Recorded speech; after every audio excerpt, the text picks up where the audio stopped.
Bonjour, Jackie Lorenzetti, je suis le président du Racing Métro 92, le club des Hauts-de-Seine et le club de Colombes, où le Racing est implanté depuis quelques décennies, puisque c'est le club le plus ancien du top 14 et le terrain de Colombes, on peut dire aussi le plus ancien du top 14, qui a notamment vu les Jeux Olympiques.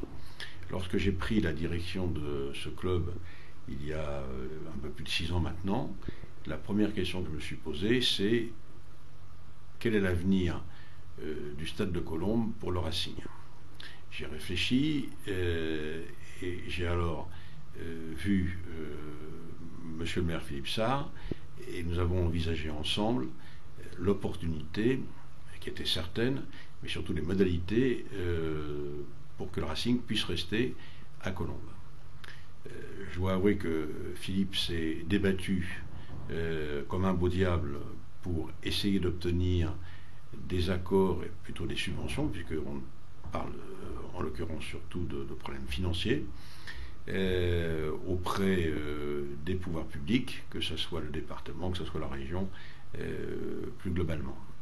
En effet, le problème principal de Colombes, c'est pas les Colombiens qui sont amoureux de rugby, on le voit tous les week-ends. C'est pas la ville qui soutient le sport, c'est l'accès au stade de Colombes, comme chacun le sait. Donc, dans notre projet d'Arena, 30 000 places en version rugby, 40 000 places en version spectacle, il nous fallait absolument des moyens de transport adéquats. Donc on a mené un long combat auprès du ministère des Sports aussi. Malheureusement, ce combat a échoué et j'ai dû, la mort dans l'âme,